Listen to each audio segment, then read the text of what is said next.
Capítulo 7. Ocupação para Lauro.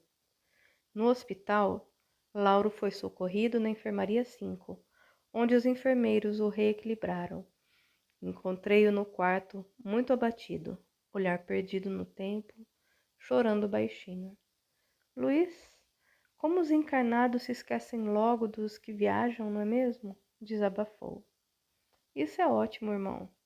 Pior seria se ficassem chorando a vida inteira. Mas não me conformo. Areta abortou um filho meu somente porque não teve coragem de assumi-lo sozinha. Lauro, esqueça os que ficaram. A vida corre tão ligeira que não importa onde estejamos, se no plano físico ou no espiritual.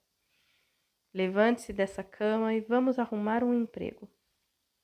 Não, Luiz, eu ainda estou doente e o que sinto é terrível, a dor moral. Desculpe-me, amigo, mas se você ficar aí fugindo dos fatos, quando desejar correr atrás da oportunidade, ela se encontrará bem longe. Ingresse de uma vez na vida espiritual e procure esquecer-se daquilo que não mais lhe pertence, as coisas do plano físico.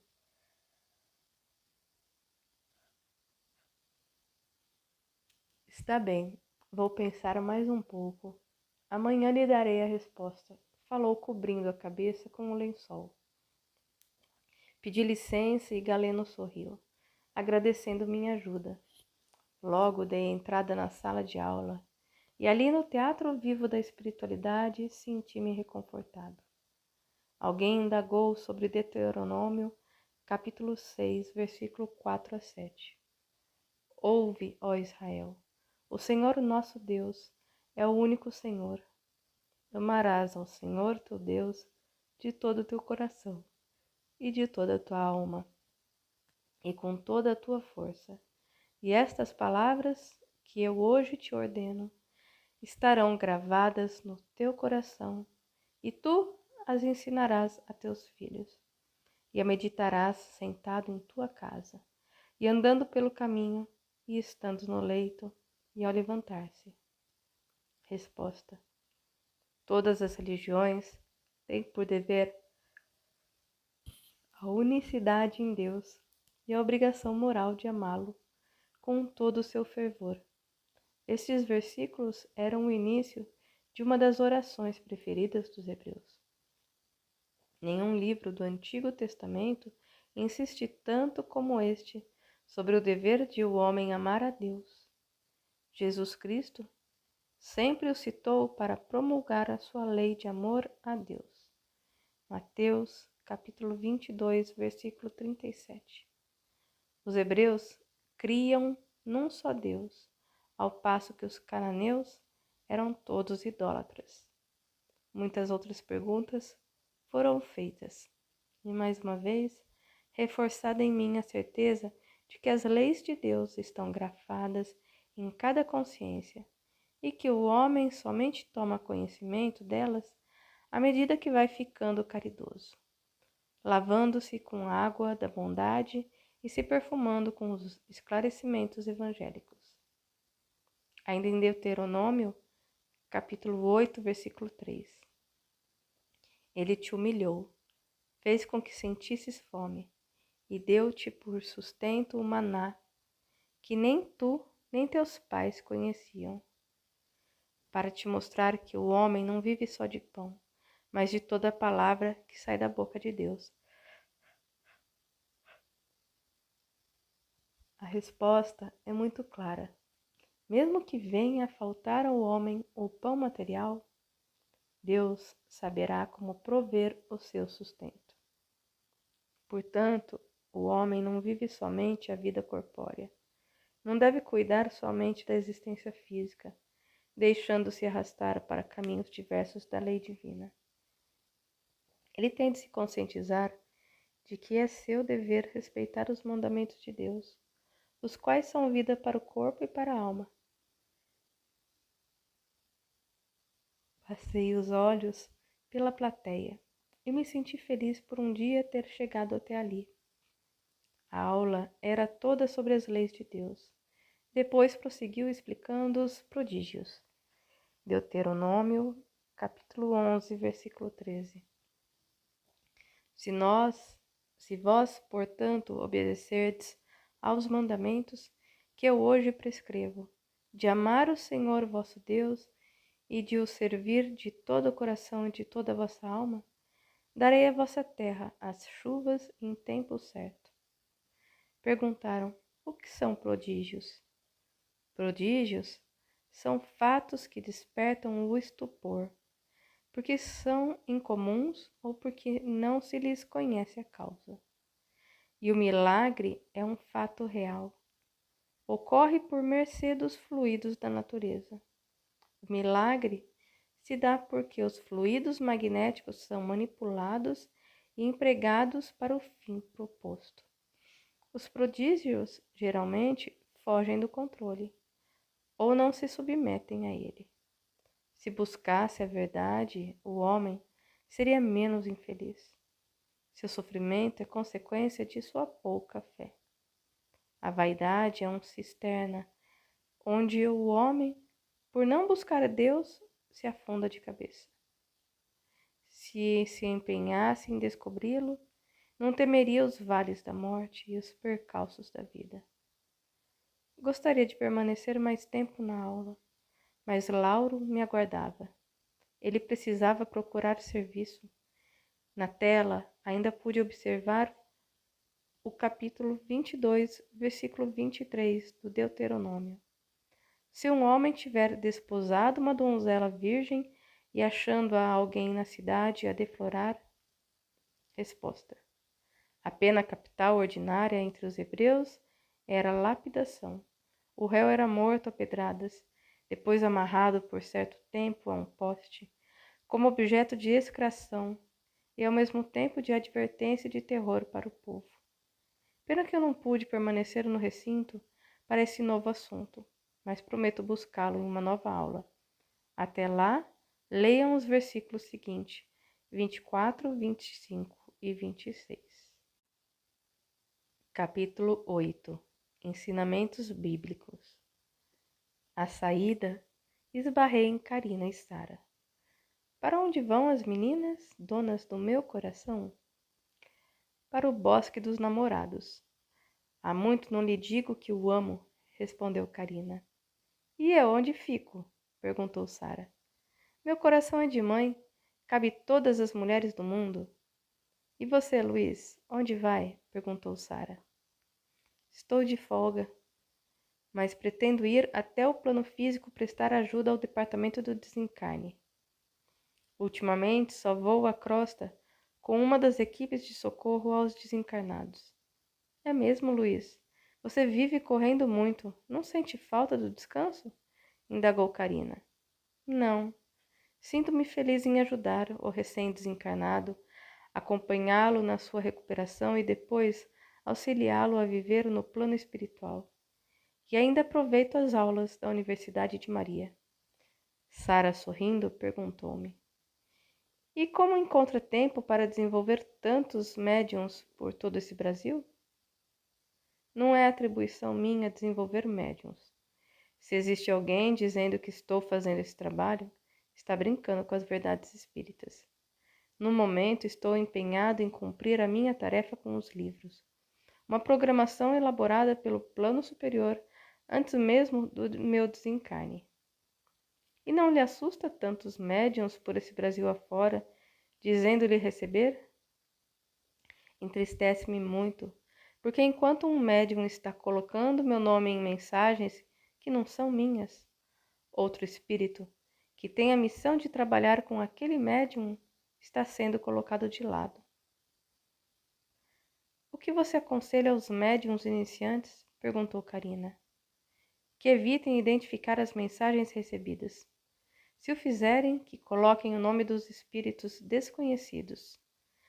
Muitas vezes eles é que estão lhes dizendo: não queiram receber André Luiz, Emmanuel ou Joana de Ângeles, porque estes espíritos são extremamente ocupados e estão cumprindo suas tarefas junto aos seus médiuns afins, enquanto existem muitos espíritos preparados para trabalhar com os novos médiuns.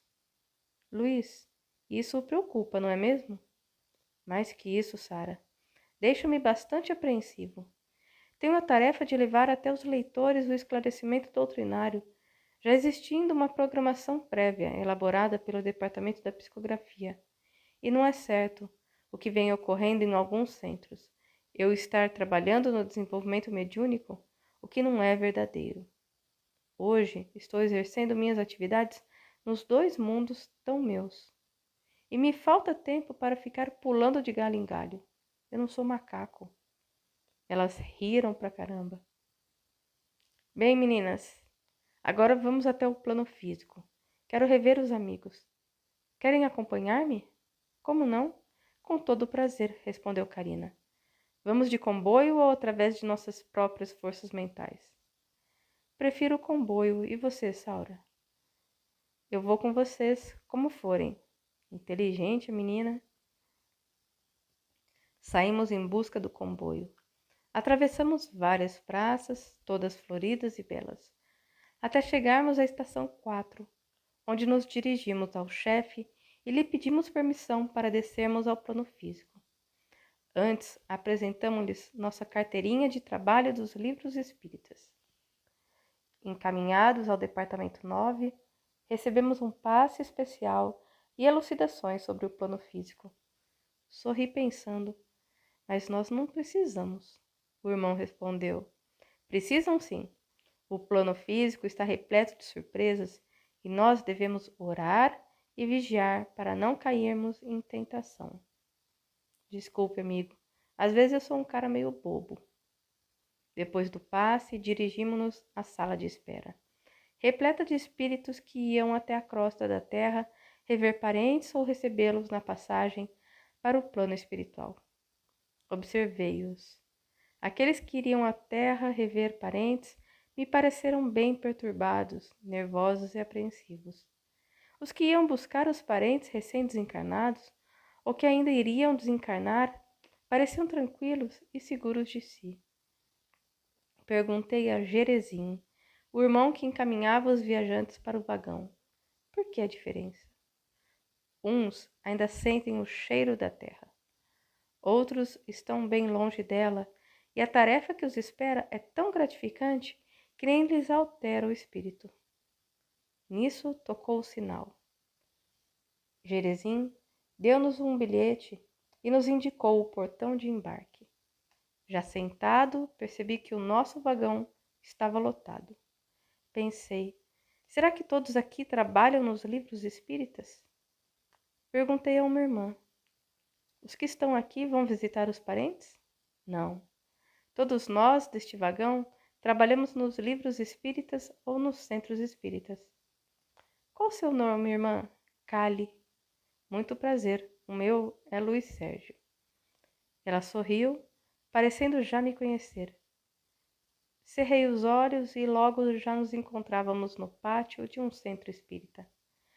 Qual não foi o meu assombro? Na hora em que o comboio aterrissou, vários espíritos maltrapilhos tentaram entrar à força, disputando desesperadamente um lugar no comboio. A saída de emergência foi a nossa salvação, com aqueles irmãos sofridos batendo no comboio pedindo para serem transportados. Eles serão socorridos? Perguntei a Cali. Muitos sim, outros não. Por que, irmã? Não é mais fácil levá-los? Eles precisam de banho e alimento? Não, Luiz Sérgio. Precisam elucidar-se primeiro para depois buscarem socorro. A maioria só deseja viajar para fazer turismo, só isso. Que danadinhos, hein? Trabalho que é bom? Nada, né?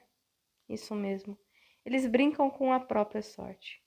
Até logo mais, irmã, e bom trabalho. Até, irmão. Olhei o comboio por fora e não deixei de sorrir. Parecia uma lagarta. Assim era o seu formato. 6 vagões. Fiz-lhe continência, abraçado com Sara e Karina. Rumei até a diretoria do centro. Lá, os socorristas estavam planejando um auxílio a recém-desencarnados. Juntamo-nos a eles e partimos para o local onde águas turbulentas era um reflexo da revolta da natureza contra a sua violação. Os socorristas cercaram o local do acidente e espíritos capacitados intuíam os encarnados que prestavam auxílio. Por mais que os encarregados fizessem, os encarnados pareciam surdos e mudos, nada percebiam, até que foi suspenso o socorro. Voltamos à casa espírita.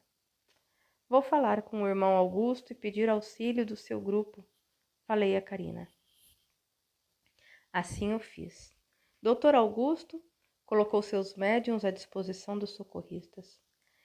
Eu, Sara e Karina nos ligamos àquele grupo e, junto à equipe de socorro, demos assistência aos desencarnados. O dirigente do grupo mediúnico ligou os médiuns com o local do acidente e, em seguida, ao passar por detrás de cada médium, ativava os seus canais energéticos. E nós, embora nos encontrássemos no centro, tínhamos condição de chegar até o corpo do desencarnado. Os espíritos cujos corpos já haviam sido resgatados ainda permaneciam às margens do rio, esperando os amigos, pois relutavam em sair dali sem os outros. Com os fluidos do grupo mediúnico, estes espíritos como que adormeceram e foram socorridos. Aí fui escalado para uma operação mais difícil: fazer vir à tona um corpo preso nos detritos das águas. Para isso, servi-me dos fluidos de um médium que ligado foi ao irmão afogado. Para minha surpresa, o espírito se encontrava grudado ao seu corpo, sem nenhum sofrimento, como se a espiritualidade superior o mantivesse num balão de oxigênio divino. No momento em que o desembaracei dos cipós, folhas e galhos, julguei que o corpo viesse à tona, mas não. O garoto não queria que ninguém visse seu corpo inerte, pois temia o sofrimento dos pais e dos amigos. Ele chorava junto ao seu corpo, retendo-o nas águas. Acerquei-me do garoto e lhe fiz ver o erro em que estava incorrendo. O sofrimento dos pais era maior, muito maior, se o não vissem. Enquanto isso, Dr. Augusto, com o seu grupo de médiuns, dava sustentação para todos nós. Eu, Karina e Sara, mesmo já desligados do grupo mediúnico, ali ficamos junto ao garoto, convidando-o a deixar o local, mas ele não desejava ser encontrado. O corpo, mesmo já livre das amarras, estava ainda no fundo do rio, simplesmente porque o seu dono não queria que ele fosse encontrado. Perguntei ao jovem o porquê de tal proceder. Ele, cabisbaixo, respondeu: porque não quero voltar para casa. Não quero que meus pais sofram. Não sei o que aconteceu. Pois sente-se aqui e vamos conversar. Está olhando aquele corpo? É seu. Portanto, você tem dois corpos. Este aqui é o seu corpo perispiritual. O corpo verdadeiro. Aquele ali é uma veste perecível. Repare bem, você foi expulso dela. Agora só é preciso que se separe totalmente. Sua cabeça retém um cordão leitoso junto a você. E todos os outros pontos energéticos estão também mantendo vivo esse ponto. Neste momento, o seu desprendimento e a sua fé irão me ajudar e juntos expulsaremos os fluidos vitais que estão alojados nessa região do corpo. Mas eu não quero morrer. Engana-se, amigo. Você ficando aqui é que vai morrer. Se não se despir logo, vai começar a sofrer. Ele começou a chorar. O que eu faço? Como posso sair? Vamos até o corpo físico, respondi. E assim fizemos. Ele se aproximou do corpo e lhe falei: pense, eu me desligo. Falou 3 vezes. Na terceira, ele ficou pairando sobre o corpo e vimos os fios energéticos se romperem. deixando o corpo físico, e este livre vir à tona, pronto a ser encontrado pelos encarnados. Amparei-o junto a Maria, Carina e Sara. Dali saímos com o jovem dormindo, ou melhor, desmaiado. Ao chegarmos à casa espírita, uma equipe de socorristas já nos esperava. Olhei aquele corpo de menino e falei comigo mesmo. Que felicidade no dia em que a terra não mais existirem as lágrimas. Carina, aproximando-se de mim, interrogou. Luiz, e agora? Para onde vamos? Dar uma voltinha, o que acha? E buscaremos mais trabalho? Perguntou Sara. Nisso, o doutor Augusto, que ia entrando, nos falou. Se estão à procura de serviço, hoje, no nosso grupo, o que não falta é trabalho. Pois o que mais vem ocorrendo no plano físico são os desencarnes violentos, e a nossa equipe ficaria feliz em tê-los ao nosso lado. Obrigado, irmão, mas temos de voltar. Estamos aqui de passagem. Vimos rever os amigos. Ele nos sorriu, retirando-se. Sara falou-me. Sérgio, então voltemos para a universidade. Sim, o aprendizado nos espera. Desta vez, não precisamos voltar de comboio. Usaremos nossa própria força mental. Ao chegarmos, separamo-nos. Sara e Carina tiveram outros afazeres e eu busquei a minha sala de aula. Ali, olhando o teatro vivo, pensava: meu Deus, que bom seria se no plano físico existisse uma faculdade da fé, onde os homens se interessassem em aprender as Escrituras. Um lugar onde não se falasse em religião, e sim das coisas de Deus.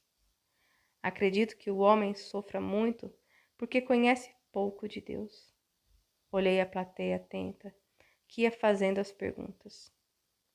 Zacarias, capítulo 3, versículo 8. Ouve, ó Josué, sumo sacerdote, tu e teus colegas, que habitam junto de ti, porque são homens que simbolizam o futuro. Eis que farei vir o meu servo Oriente. Resposta: é o Cristo, o enviado do Pai. Servo Oriente, no hebraico, servo quer dizer o rebento, renovo, palavras que indicam o mestre.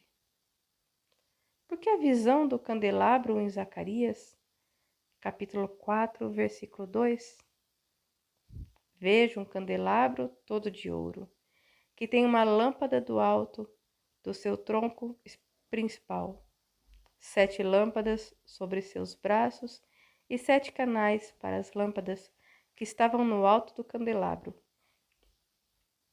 Resposta: candelabro.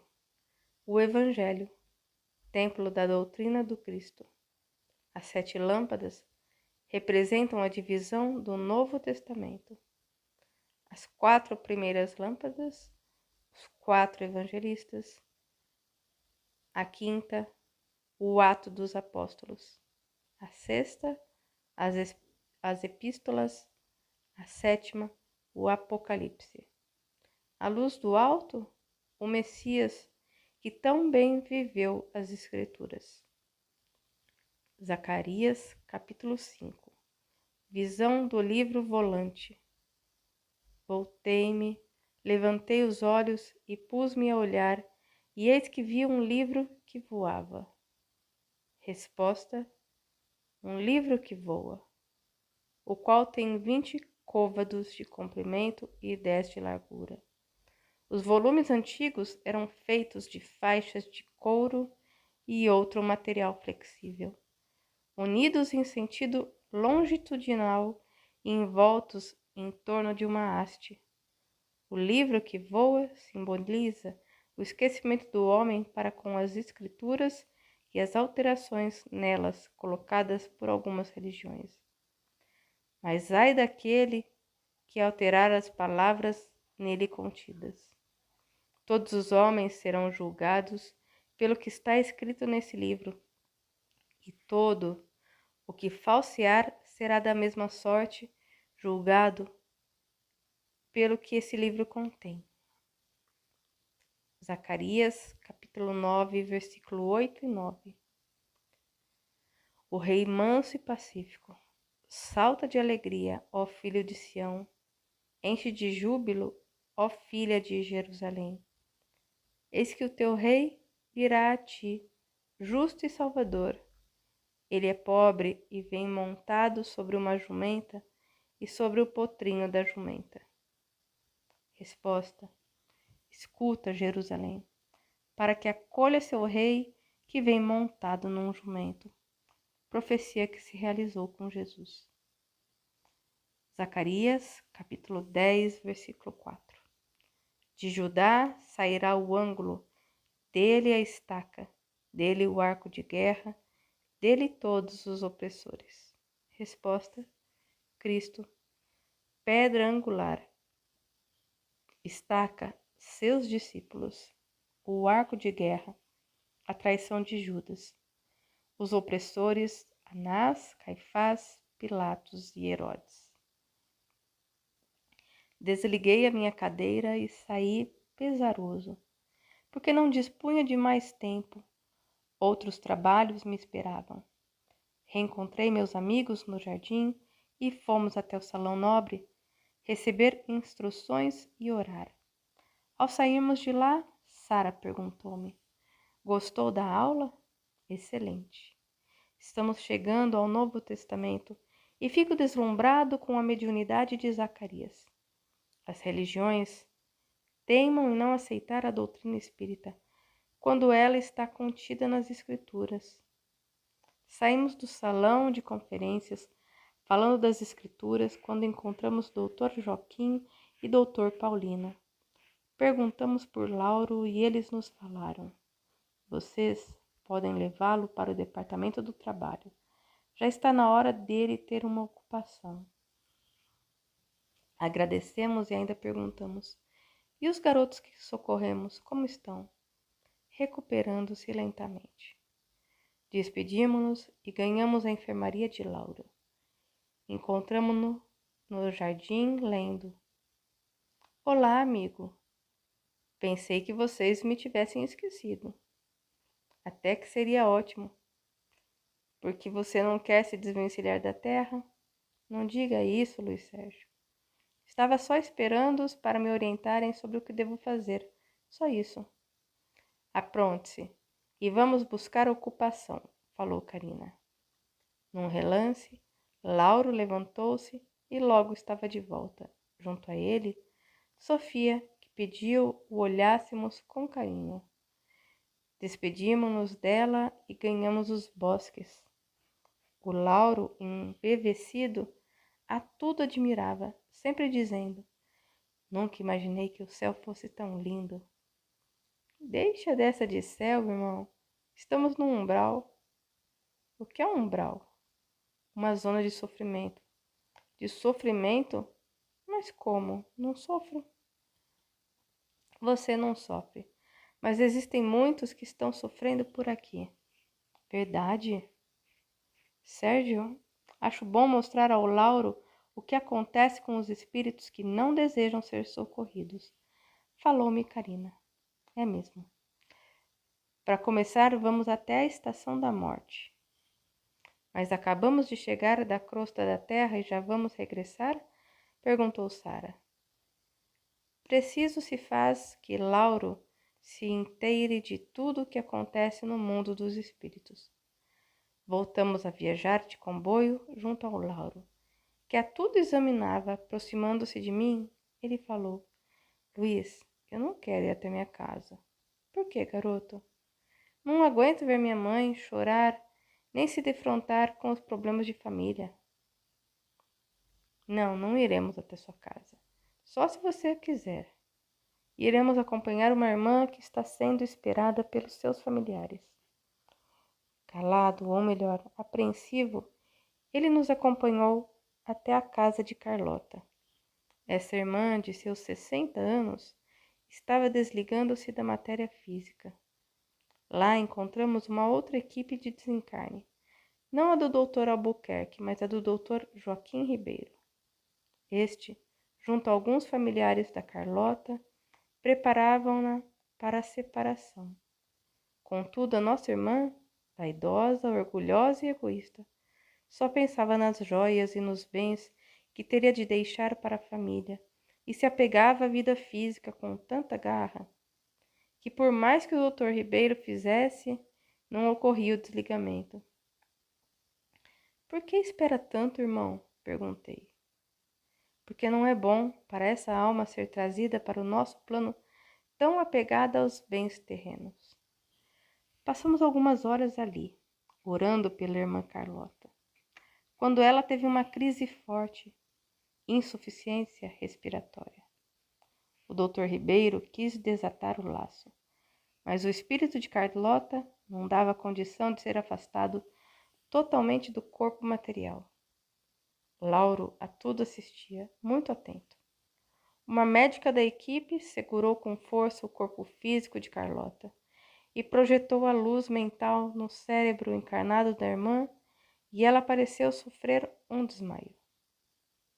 A equipe aproveitou e tentou separá-la, mas ela possuía uma força estranha que não a deixava desligar-se do corpo físico, e percebi que uma energia roxa e amarela era a causa dessa atração espírito-corpo físico. Essa cor agia como intermediária, retendo o espírito de Carlota junto ao seu corpo físico, já desligado. A equipe tentou de várias maneiras e nada da irmã ouvir os familiares e os médicos. Ela não queria morrer. A casa, as roupas, as joias, os amigos, tudo era motivo para que Carlota renegasse a ajuda. Dr. Ribeiro deu por terminada a tarefa, entregando-a para outra equipe, a de socorro. Irmão, o que será dela? Perguntei a José. Muito sofrerá. Ela tem de se separar definitivamente do corpo físico, que não lhe pertence mais, porém está relutante. Posso fazer alguma coisa? Tecnicamente impossível. Nada mais temos a fazer. Posso tentar? Pode. Segurei a mão de Carlota, beijando-a. Ela me sorriu. Mocinho, estou morrendo, mas não quero. Irmãzinha, não existe morte. Um dia também tive de largar o corpo de carne, mas não morri. Apenas mudei de casa. Que? Você é um morto? Não. Sou um irmão que deseja levá-la para conhecer um país de sonhos, colônias de luzes. Vamos, Carlota. Dê um salto bem forte e deixe para trás a dor. Vamos mergulhar nas águas da vida eterna. Deixe-me em paz. Você deseja se apoderar dos meus bens. Não vou deixar para genros, filhos e netos, o que com sacrifício guardei a vida toda. Sai daqui, eu não vou morrer. Gritava tanto que José tentou acalmá-la. Notamos que ela se esforçava para voltar ao físico.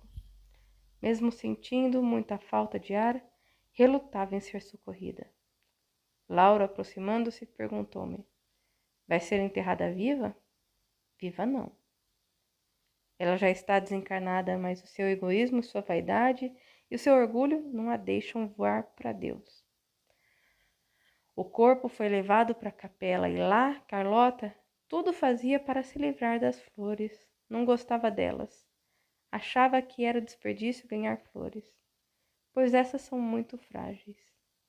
Aquele espírito ali ao físico representava o sofrimento dos egoístas.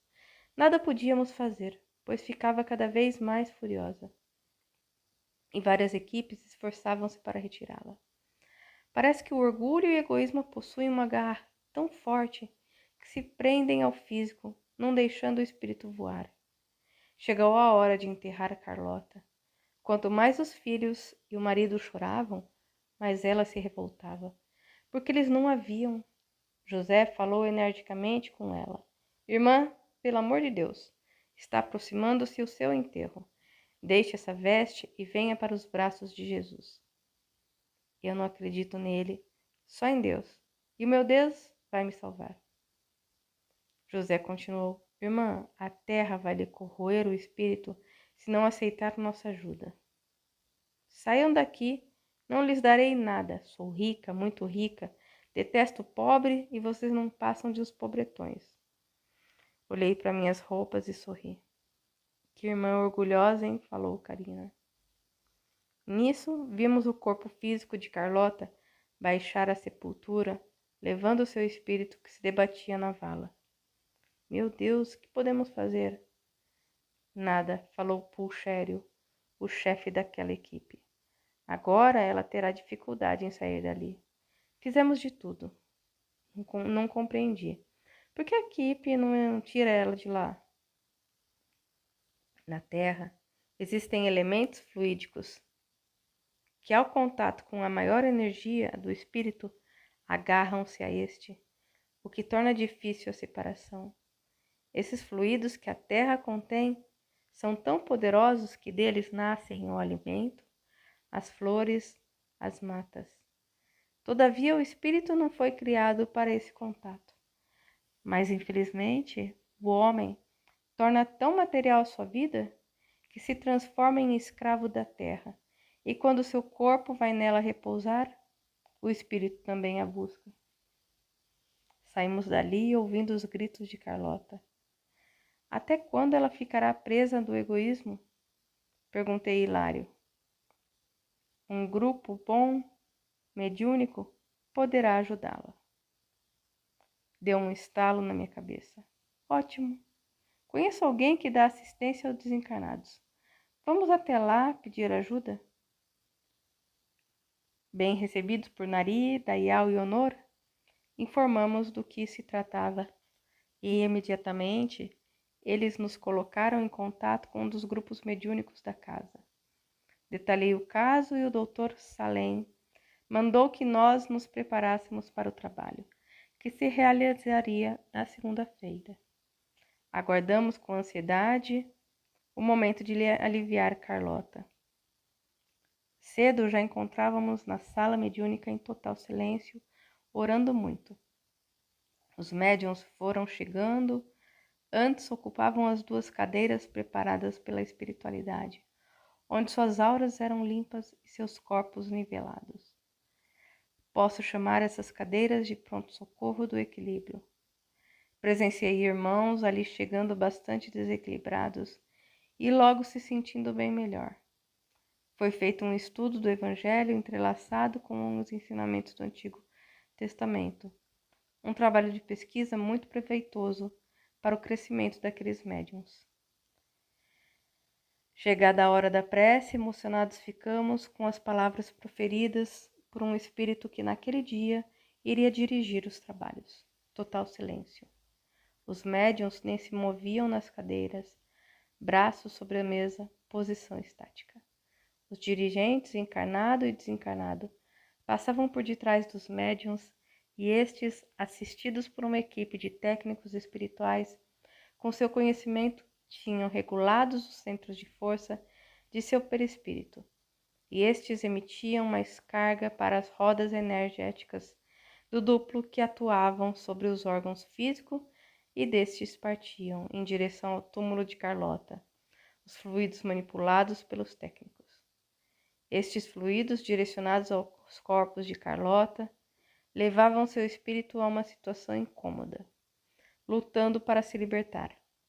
Agora, não só do seu espírito e corpo físico, como também dos corpos físico, duplo e perispiritual do médium, como se estes também lhe pertencessem. Carlota deu um grito estridente e os técnicos aproveitaram para irem retirando-a, mas isso só se deu quando chegou ao término o trabalho do grupo. Ela se sentia enterrada, colada ao seu físico, mas por mais que desejasse livrar-se dele, existia sobre ela e o corpo de carne uma atração chamada egoísmo, vaidade, orgulho, avareza. Cada médium daquele grupo cooperou para separar os fios do amor próprio que mantinham Carlota ali, naquela vala chamada túmulo. Nem acreditei quando seu corpo perispiritual se projetou com imensa velocidade para fora do túmulo. Os técnicos ali ainda ficaram, mas ela, levada por outra equipe para o pronto-socorro da casa espírita que a estava socorrendo. Os médiuns receberam passes e também a equipe da casa Recebeu um tratamento especial, à medida que iam desligando-a de Carlota. Eram banhados por uma projeção de luz dos mentores da casa, aumentando a luminosidade da aura espiritual de cada um, e esta partia em direção dos centros de força no perispírito que, como um grande regente, ia harmonizando as rodas energéticas do duplo. Este, em harmonia, mantinha os corpos nivelados e o espírito equilibrado. Terminado o trabalho, foram feitas muitas preces. Senti-me muito feliz, porque ali na nossa frente, um grupo mediúnico se comportava de maneira que os livros básicos nos ensinam. Em nenhum momento se ouviram gritos, sussurros ou lágrimas. E como eles, os médiuns, tiveram contatos com a dor. Agradecemos os dirigentes do grupo e nos retiramos. Karina falou-me: Luiz, será que um dia teremos muitos grupos como este? Espero que sim. Não se concebe em pleno ano de 1991 ainda existam grupos que se dizem espíritas, mas continuam a proceder como na era primitiva, onde os espíritos dominavam os médiuns. Com a codificação isso mudou. Hoje o médium deve ser grande conhecedor de si mesmo, para buscar sua força e com ela conviver com os que já se encontram no plano espiritual. Por isso é que Kardec pede: amai-vos e instruí-vos. Sem amor e sem conhecimento, o médium torna-se um fantoche da sua mediunidade. Sara falou-me: as casas espíritas precisam elucidar seus aprendizes para que estes não se percam no mar do ridículo, falando da doutrina a todo instante com pessoas que não desejam ouvi-los e vendo espíritos em todo lugar. Feliz daquele que chega ao espiritismo e se torna um bom espírito.